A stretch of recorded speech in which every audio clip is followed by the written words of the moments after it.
3. The second of the three spirits. When Scrooge woke up, he realized immediately that the church clock was just going to strike 1. He felt sure that the second spirit would soon visit him. This time, he wanted to be ready. So he pulled back all the curtains round his bed himself and lay there waiting. At 1 o'clock, instead of a spirit, a strong light shone down on Scrooge's bed. He felt very frightened. After a few minutes, he thought that perhaps the light was coming from the next room, so he got up and went to the door. When he touched it, a strange voice called his name and asked him to enter. He obeyed. Although he recognized it as his own room, it looked very different now. The walls were covered with bright green leaves, and there was a good fire burning in the fireplace. On the floor were big piles of the best Christmas food, wonderful, rich, dark cakes, warm, soft bread, colourful apples and oranges, plates of yellow butter, cooked chickens, boxes of chocolates and sugared sweets. Sitting beside all this was a large, smiling spirit, who called out cheerfully to Scrooge, come in, man! I am the ghost of Christmas present. Look at me." Since the first ghost's visit, Scrooge was no longer very sure of himself. So although the spirit's eyes were clear and kind, Scrooge was afraid to look straight into its face. But he could see that its body was dressed in a long green robe. Its long brown hair fell freely down its back, and its face wore a warm and friendly smile. Light shone from the torch which it was holding in its strong right hand. "Spirit," said Scrooge quietly, "take me where you want. Last night I learned a lesson which is working now. If you have anything to teach me tonight, let me learn from you." "Touch my robe," said the spirit, and Scrooge obeyed. The food, the room, the fire, all disappeared, and they were standing outside in the cold, snowy streets on Christmas morning. Although the sky was grey and the streets were dirty, the people looked surprisingly cheerful as they hurried to the bakers' shops with their Christmas dinners, all ready for cooking. The spirit seemed specially interested in poor people. He stood with Scrooge in a baker's doorway and held his torch over the dinners as they were carried past him. Sometimes, when he saw people pushing each other or getting angry, he lifted his torch over their heads, and immediately they became kinder, or stopped arguing. "Because it's Christmas," they told each other.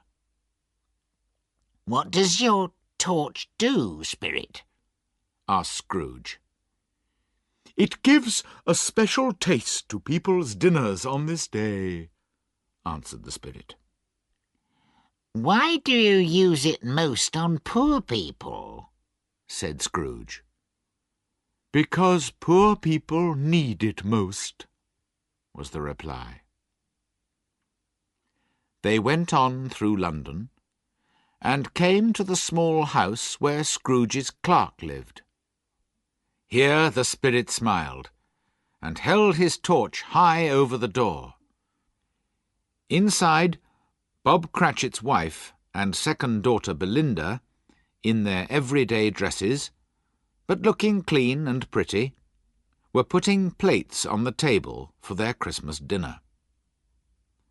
Bob's son Peter was helping to cook the potatoes, and two smaller Cratchits, a boy and a girl, were running round excitedly. Just then the eldest daughter, Martha, arrived home from work. "Here's Martha, Mother," cried the two young Cratchits happily. "We're having a really big chicken for dinner, Martha." In fact, it was only a small chicken, but it seemed large to the excited children. "My dear, how late you are," said Mrs. Cratchit, kissing her daughter several times. "We were so busy yesterday, Mother," replied the girl. "That's why we didn't finish until this morning." "Well, never mind, now that you're here. God bless you. Sit down by the fire, my dear." "No, no, Father's coming," cried the two young Cratchits. "Hide, Martha, hide." So Martha hid herself, and in came Bob, in his thin coat and long white scarf, with his son Tiny Tim in his arms. Poor Tiny Tim! He had not walked since he was born, and although he could pull himself and his thin little legs along with the help of a wooden crutch, he was not strong enough to travel far alone.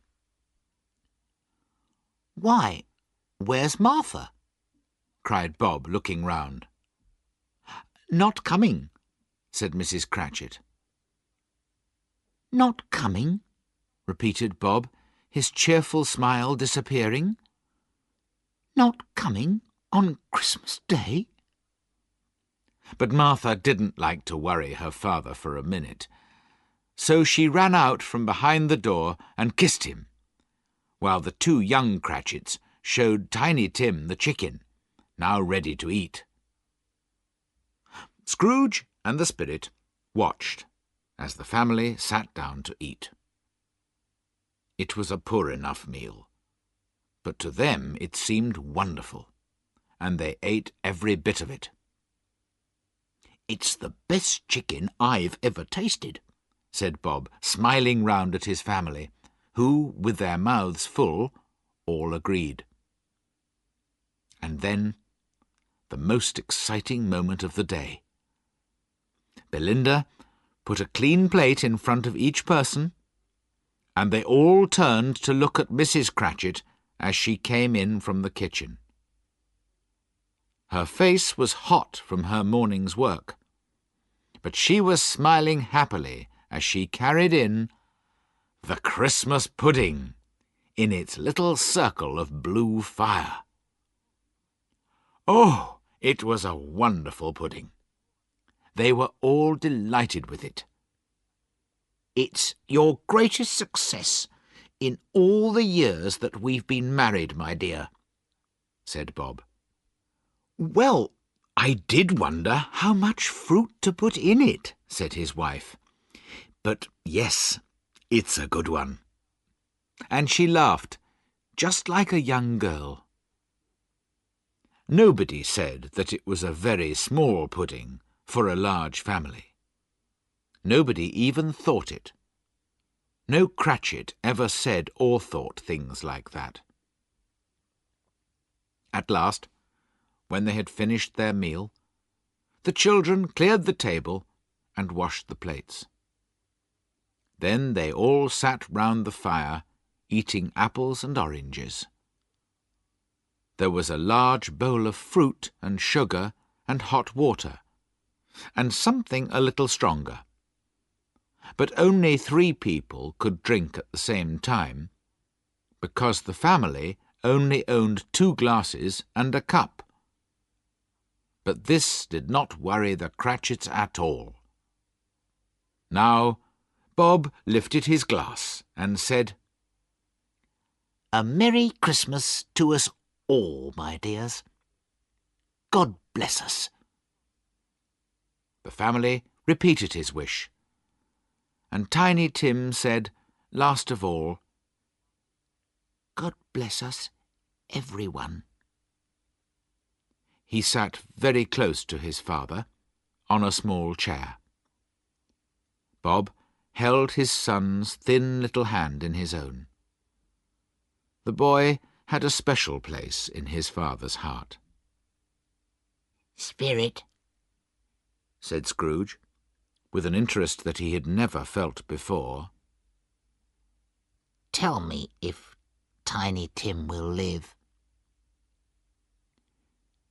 In the future, I see an empty chair by the fire, with a crutch beside it. If these shadows do not change, the child will die.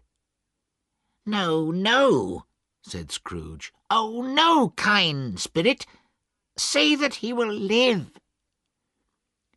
If his life does not change soon, he will die before next Christmas.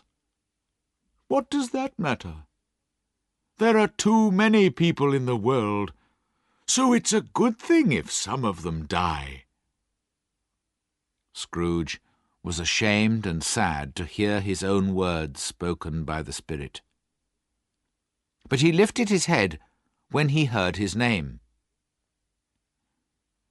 "Mr. Scrooge," said Bob, "let's drink to Mr. Scrooge, whose money has paid for this meal."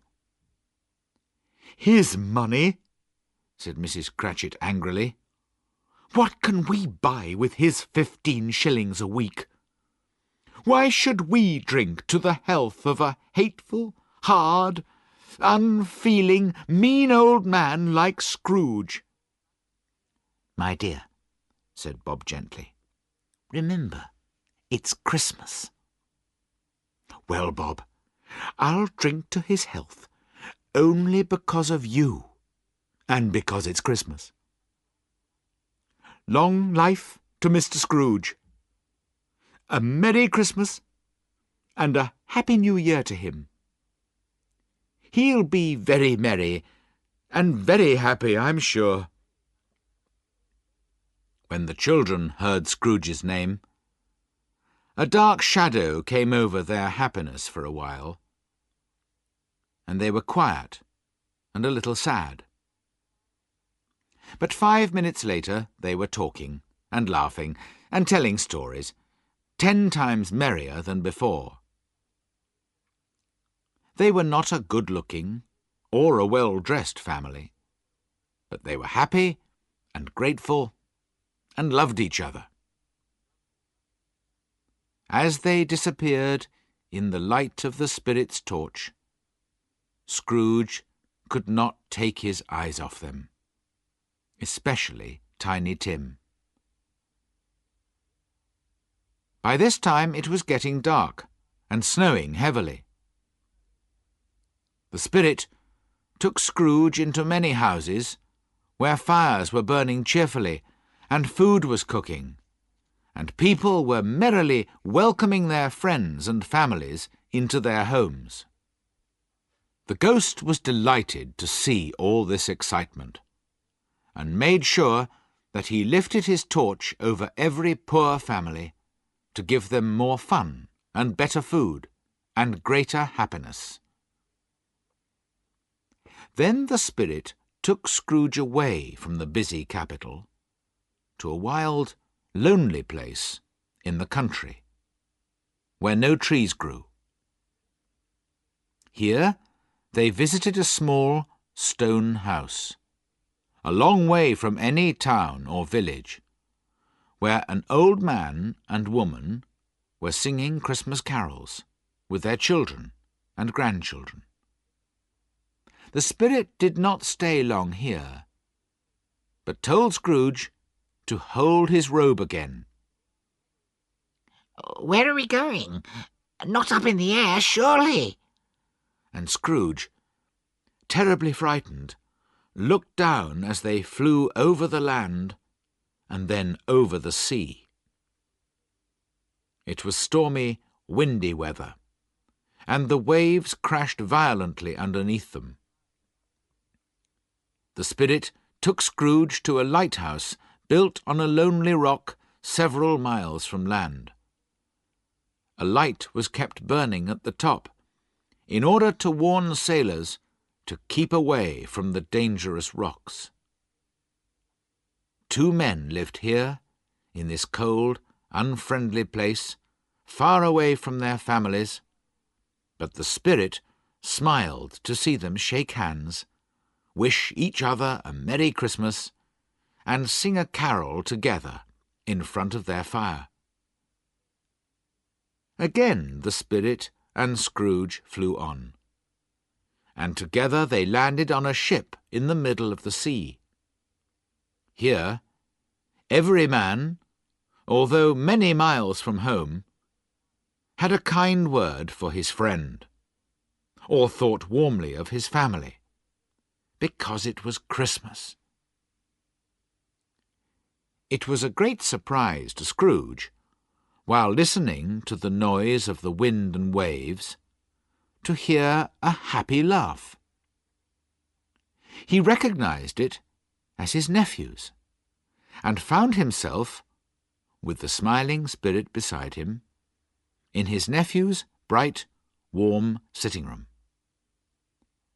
When Scrooge's nephew laughed, everybody who was with him wanted to laugh too. He had that kind of laugh. And at that moment, his very pretty wife and several of his friends were laughing with him. "He said that Christmas was humbug! Ha, ha, ha!" cried Scrooge's nephew. "That's very bad of him, Fred," said his wife. "He's a strange old man," said Scrooge's nephew, "but I'm sorry for him. His money is no use to him, you see. He isn't at all happy or comfortable, although he's rich. It's sad to think of him sitting alone in his cold room. And so I'm going to invite him every Christmas. He can be cross and miserable if he likes, but I'll go on inviting him, and one day, perhaps, he'll think better of Christmas." After tea, the cheerful little group sang songs and played music.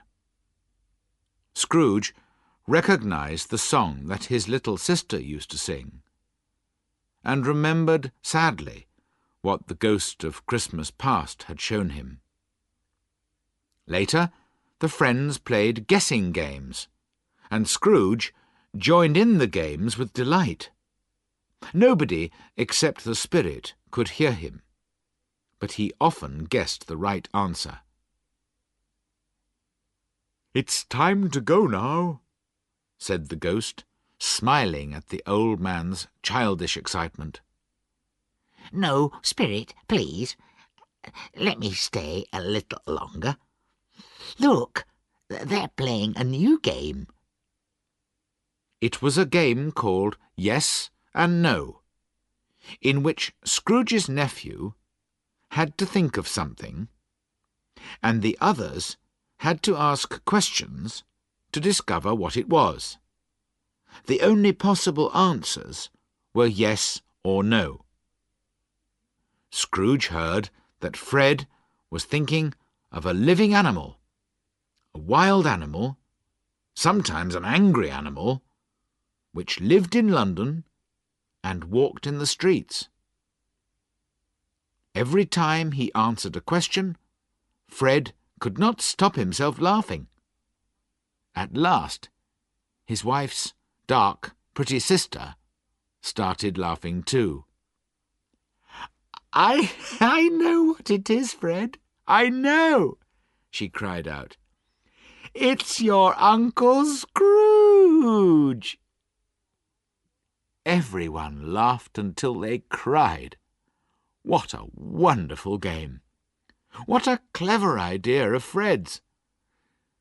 But at last Fred dried his eyes and said, "We've been very merry because of him, so I think we should drink to his health. Here's to Uncle Scrooge. A Merry Christmas and a Happy New Year to the old man. Uncle Scrooge! To Uncle Scrooge! They all cried, cheerfully lifting their glasses. Uncle Scrooge wanted to thank them, but the spirit hurried him away.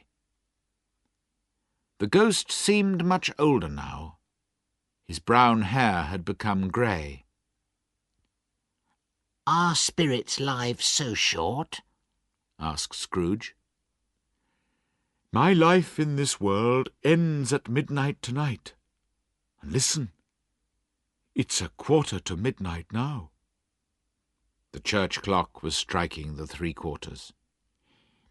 "Excuse me for asking, Spirit," said Scrooge, "but what are those strange things near your foot?" Oh, man, look here, said the spirit sadly, and brought out from under his robe 2 ghostly figures, a boy and a girl. They were thin and poorly dressed, with cold, mean eyes and dry yellow skin, and their faces showed only a frightening and murderous hate. Scrooge had never seen anything so terrible or so sad. These miserable children are man's, said the spirit. The boy is crime, the girl is need. They will destroy man if nothing is done about them. "Can't anyone help them?" cried Scrooge. Are there no prisons? Said the spirit, turning on Scrooge for the last time with his own words. Are there no workhouses? The clock struck 12. Scrooge looked, but could no longer see the ghost or the children. He was alone again.